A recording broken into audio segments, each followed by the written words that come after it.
Welcome back to Digi Bros, everybody.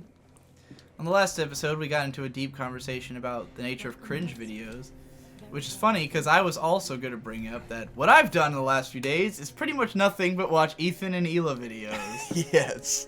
They are adorable, man. I love them. I love them. I gotta say, I like the Ethan and Hila channel more than the H3H3 Productions channel. Because it's both of them. Yeah. And like, because H3H3, I often find that I don't really think the jokes are that funny. Yeah. Like they always find great videos to make fun of. But his reactions to the videos are never as funny as the videos, you know? Like, cause I don't know, it's hit and miss sometimes. Where like sometimes I feel like it's really good, and then I love the skits that they do. Like I love it when he goes out around town in like a weird outfit or something, you know? And some of the more conceptual ones, like him joining a 90s boy band, that was fucking hilarious, you know? Yes. Because he went so far with like the physicality of it. The fucking whole makeover. Just him spraying himself in the face with the tanning spray and like going down this like dark path and everything was pretty great. But like, oh yeah, I was supposed to get dexterity and use this Wolf Knight's greatsword. But a lot of the time, he'll like, you know, just pause the video and basically just reiterate how dumb the thing you just saw was. And I'm like, yeah, I know, I watched it, you know. So sometimes I wish he'd just play a little bit more of the clip before he. I often am like, I sometimes get invested in the clip, so now I just want to know. It's like, dude, I want to see the rest. Right. And he'll cut it off and say something not that, because like his format is basically the same as like JonTron, but with JonTron, the comedy usually was all in the reactions. Yeah. You know, whereas with I mean, we're talking about old JonTron. New JonTron is just there is no comedy. It's just watching a static screen for fucking 22 minutes. But yeah, like I think I don't know if I find Ethan to be like a wildly hilarious guy in terms of like jokes, you know, like he doesn't really do like a lot of wordplay or like jokes. He's more of a visual comedian. He does good like using his body to be funny type stuff, you know, hiking his pants up and fucking just coughing. He's obsessed with the coughing. Well, they explained that in one of the Ethan and Hila videos that like it was a thing they were doing for a while just because he legitimately had that cough. I see. Like he was just like he had some kind of like upper respiratory problem. So he just built it up to be ridiculous. Yeah, he said he was just straight up like all those coughs were completely legitimate and they just made it out like it was a joke, but it was like completely real. Amazing. And then like yeah, so like you know, there's a lot of like there's a lot of very physical comedy that I find hilarious when he's, you know, doing all that kind of stuff. Fuck. But like, did not mean to walk out. I'm more like the comfiness of the show, of it just being like this guy and his wife, and they're just like hanging out, reacting to dumb videos, you know. And so, you know, I watched some H3H3, and then I got into Ethan and Hila, and I watched all the videos on there. Holy shit, dude. I watched every Ethan and Hila video. Which Holy was like, shit, dude. Dude, that channel is like, because they made that alt channel just like at first it was just like a bunch of random vlogs. Like I didn't watch all of the random vlogs where it was like when they first started it, where it was just like them filming stuff that literally had nothing to do with the channel. But then they started doing it like a show where it's just the two of them like doing, you know, more laid back content. But it hasn't been around that long. It just they were doing 5 episodes a week for like much of this year. Like, they basically, because H3H3 got too serious, they were like they wanted to do, like, more laid-back content kind of thing. So they just got way more into doing those videos than the main channel. Which I can appreciate on some level, because those videos are, like, just as edited. They're just not as, like, pointed. There's not as much of a big message behind them. It's just like, hey, let's watch a fun thing and talk about it, you know? But, the main... What the fuck are you doing? I don't know the point of this room, man. Do you drop down from there or something? Probably. I guess. Whatever. It's like I'm just gonna whack shit. Anyway, that was distracting as fuck. I always get... I don't know what it is. Whenever you do dumb stuff, I just get so, like, mesmerized. Like, I can never handle it. my enhancement, my enjoyment of those H3H3 videos is enhanced greatly by the fact that I know he's talking to her behind the camera. Right. Because she's holding the camera in all the videos. And just the fact that he's making these jokes at his wife is just so adorable to me. Right. That's what I love. Like, I love it. And she'll like, giggle sometimes. Alright, I'll put it this way. When I was watching all the Ethan and Hila videos, about 30% of my time was just spent writhing with envy. Because Hila is beautiful. She's very attractive. She's really cool, you know. Yeah. Just the idea of like having a wife who participates in your YouTube content. I'll certainly say when I watch him making jokes at the camera, it makes me feel like how awesome would it be if I were making those jokes at Hope behind the camera. And it's like I can see that in him. And where I it's can like, totally see Hope doing that with you. Yes, and like to him, it probably inspires his comedy to have his wife there. That was a guy. You just passed what that he's, guy.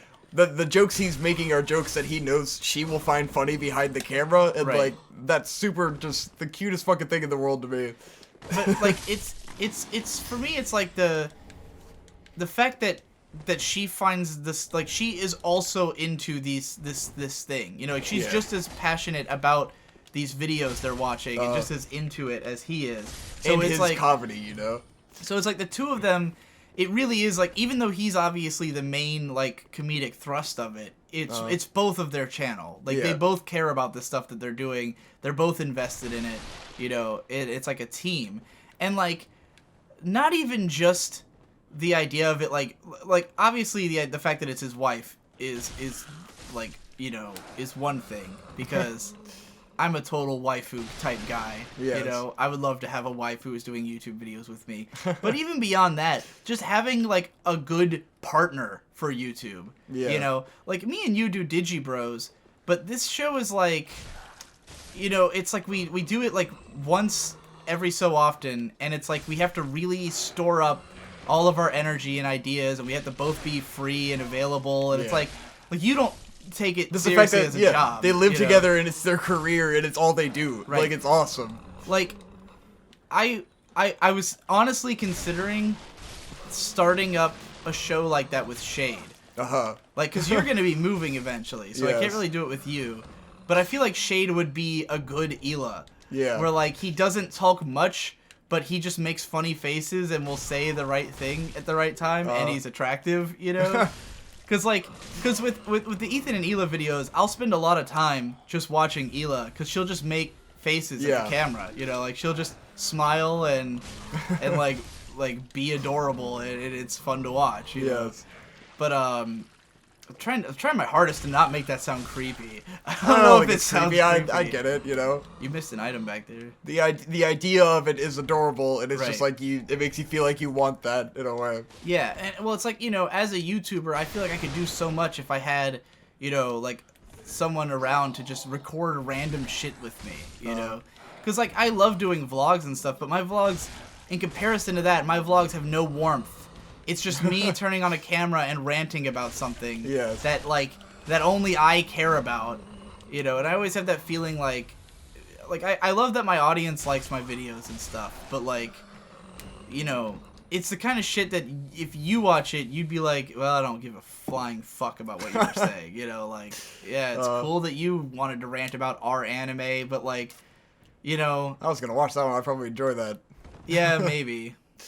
I'm saving that up. But, like, could you imagine me trying to do that with you? Because, like, you don't follow the same stuff I do, you know? Like, and then I thought about it, and I was like, the only way me and you could do it would be if it was anime. Like, if we would watch anime together and, like, react to it, we could maybe do something like that. But, you know, I don't know. I think our chemistry is pretty different, whereas... Because we're not a fucking couple.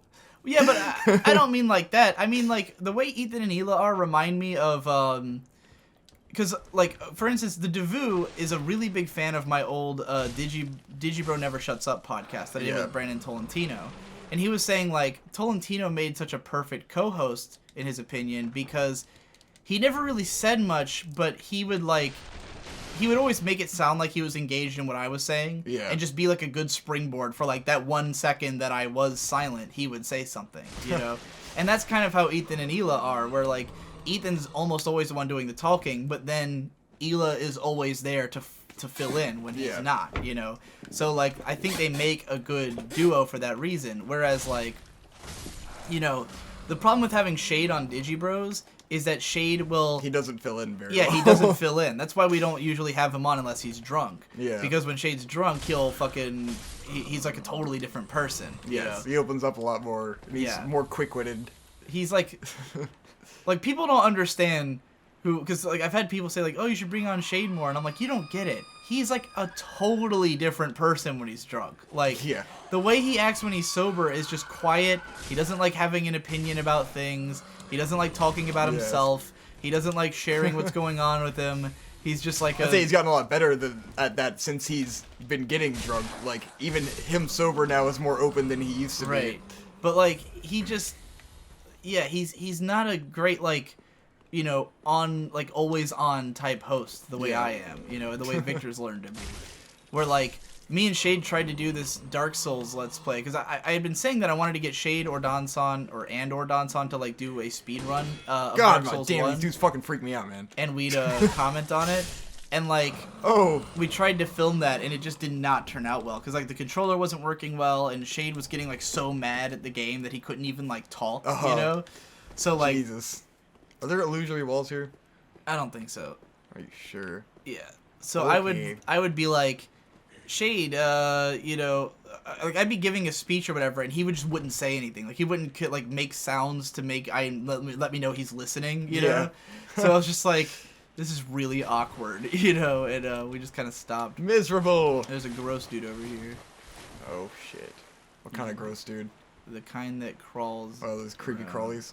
Those. These are so fucked up, man. Oh, I love this game. Oh yeah, some of them are dead. There's definitely an alive one over here. You can always lock onto them. Oh! Yeah, that's pretty gross. So fucked. Yeah. This game, so Junji Ito. Yeah. Oh. Very fucked up. It was funny because we had this discussion in the Bloodborne playthrough about how Victor was like, man, I never see anything in a game that's as fucked up as a Junji Ito drawing. I did kind of look back at some Junji Ito art and was like, yeah, Bloodborne gets there. Right, but this game, like, really gets there. This game has some gross, fucked up monsters that you're just like, what the fuck am I seeing? When we get to the one monster, I don't want to describe it yet. I want it to be fucking fresh. The scariest monster I have ever seen in anything. In my opinion, to me, freakiest fucking thing I've ever seen in my life is in this game. We'll get there. I don't want to overhype it too much because I don't know if it's the same for everyone. But for me, it is the scariest thing I've ever seen in my life. These things are pretty close. These are pretty bad, freaky. But the thing you're talking about, even though we know what it is, it'll still freak me out. I feel like these things would be scarier and more dark, dramatic lighting, though. Oh, you'll get that when you go into that little sewer area. Oh, God, and they're easy. Fucking hands. They're all gaping dragons. Yeah. Ugh. Whoa, shwang. So anyway, yeah, Shwang. I watched a shit ton of Ethan and Hila, and of course, whenever I watch a shit ton of a channel, I always get inspired to try to do stuff like it. Like I said, I wanted to do something like their show with Shade, but then I also I made the R anime rant video just because it looked like fun watching. Because you know, like, I've been experiencing all this from the sidelines because I haven't been watching H3H3. I haven't been watching any of these drama videos that are becoming such a big deal now, you know. Like Drama Alert and all that shit. The sewer's so obvious. I didn't get it the first time I came here, and now I'm like, there's a green fucking light coming out of it. Yeah, it should really obvious. I went straight into there the first time. Yeah, I had gone right past it. I know a lot of people did, and so I was because people like Jesse was like, where do I go after he beat the what's it called? And I was like, just go to the other place in Irithyll, dog. What goes down there? I don't remember. No, go back the other way. There's a bonfire inside that. Fine. Choo choo. Choo choo choo, jumping around. God, my stomach suddenly fucking hurts. As soon as we finish this episode, I'm going to have to take a shit. I'm a medieval man. Oh, tumultuous. I'm going to have to fart, Vic. Oh, no, walk away. What are you doing? Walk over fine, the I'll walk over there. I'll hold it down. I'll hold down the western front, bitch. I got this. Digi Bros, it's just me. It's just one bro. Now it's just Digi Bro. I'm the new Digi Bro. Can I take over the channel? Can I make the money? I'll fucking get that green, dog. I got a lot of fart out, but I really got a shit. Oh, Jesus Christ. What's down here? Oh, yeah, and they're like a guy. This is how you get to the jail, isn't it? Oh, yeah, let's not go there. Yeah, no, we don't need Yeah. Who I want you, I don't care. I can smell trails of that fart. Oh, you son of a bitch. I don't need stairs. I fucking roll up that shit, dog. Anyway, so what we were talking about, yeah. So I was watching all those drama videos and like, or haven't been watching them rather, and then like I've heard people talking about, because people like my friends have been complaining about how drama is overtaking YouTube and stuff like that, and like all these people like grade A, under A, and shit are like getting in on it, and everybody's like, you know, scoping out the drama and shit. And so I just avoid all that stuff because I'm just not interested in drama, you know, because I don't. Most of the time, I don't know who drama can be fun. I don't know who all these fucking people are. As an outsider, you know? Drama can be fun. Like when I had watched caught up on all the drama of the one guy with his fucking rape accusations, and I was just like, see that? Like I was like, this is horrible, but I fucking kept clicking the next video to get the whole story. I had no interest in that because I don't know who that guy is. Yeah, but I mean, I didn't know who he was, but now I know who he is. I don't know. To me, and you just go like, ooh, juicy. Well, to me, it's just like watching the news, which I don't do because the news. Well, the fun thing about YouTube though is that you get it without commercial interruption. It's all there, and you can click through it at your leisure, pick and choose what you want to hear, and get through it all fast. That like, gets that makes away it from fun why I don't watch the news. The reason I don't watch the news is because I don't believe any of it. Yes. Because it's all, you know, secondhand information and unchecked sources, and everyone, you know, sharing opinions as if they were stories and stuff like that, you know, and like and anecdotal evidence and shit. So like, well, then when you're on the internet with this YouTube stuff, it's like you get the secondhand stuff, and then you can click and find the firsthand stuff. You can find, oh, this guy's girlfriends sharing their experience in vlogs, and like you get this guy's comment on what happened. And I go check out his channel. It's like, woo. I never trust a story. Yes. I never trust any story like that. Like because there's too much to be gained from it all. And like, the thing is, I stand nothing. It doesn't affect me at all whether this guy is like a rapist or not. I don't give a fuck. I don't watch his fucking videos. But it's real life detective I don't know drama, him. man. I don't know anything about it. You know, to play the if sheriff. he's done something wrong, let it be decided in court. Yes. You know, that's what our legal system's for. But like, if I just watch a bunch of videos, then like, obviously that guy has to protect his own reputation. So if he, you know, his opinion's going to be skewed. And then there's monetary gain to be made from milking drama by claiming that he did this or that, you know. If anyone has, you don't know what anyone's motives are. Everyone can have, you saw that guy with the fucking bow, right? Is there a way to go kill that guy? I don't know. If you go back there, wait, go back. See if there's a room back there. It's like a... I don't think there is. There's gotta be some way to get to him, though. They don't usually put enemies in this game that you can't, like, kill. Fwah. I don't know. Fwah. But you should definitely, if you fight that Black Knight, do it over here, because I don't think he can shoot you over here. Well, you just lure him back behind the wall. But anyway, yeah, like, there's too much to be gained from everyone sharing their side of the story. You know, everyone's got their own side, and they're all gonna say things that make them sound good or make them money. So like, I don't trust any of that shit. Well then, but then there were like the ex-girlfriends and stuff gave, you know, very reasonable stories, and they were like, you know, they had their videos unmonetized and stuff because they didn't want to do that. But I mean, that also comes back to I don't care because I don't know this guy. Yeah. And like, this is not my drama and my battle to be fought. But the reason I like HCHD kind of stuff is because there's usually some underlying interest to it. Like with the whole Soflo Antonio thing, it's more about Facebook. It's more about freebooting and this illegal practice going on. And like, I'm not interested because of the fact that Soflo Antonio is doing something illegal. I'm interested because of who it affects and like what it means for the system and what it means about Facebook, you know? And when he gets into like the Leafy rant, like it's not just about Leafy.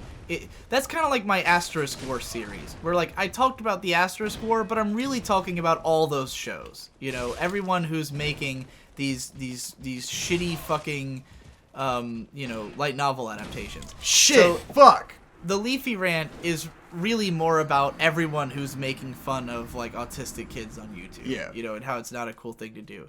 So that's what I like about those kind of videos. It's closer to an analysis video than just a drama video. You know, it's closer to what I do. Now, our anime video is more of a drama video than an analysis video, really. I mean, I'm kind of speaking to the problems with Reddit in general, and like my problems with you're going down again. This is not the way you're going. Right. You know, like the point of my video is less to like inform everyone of something broader, but like there's always nuggets of like intrigue and truth in there where like it tells you something about what moderators are like or what like the culture surrounding me is like, and for my fans gives them some more perspective on like what the interactions I'm having with people are, you know. Like if you don't know about our anime, then you might not know why I'm stressed out about something like, you know, like having people constantly talk shit about me on a board that I'm banned from, you know. Well, hello. Wowing it. Excrement covered ashes. Oh. I mean, it'll get you more items. Very but, clean. Woo. Covered in excrement. Woo, woo, woo, woo. You're gonna hand that to an old woman. You're going to give her a bunch of ashes covered in excrement. Or whatever. Anyway, that's it for this episode of Digi Bros. Wickety wow. What's in the how?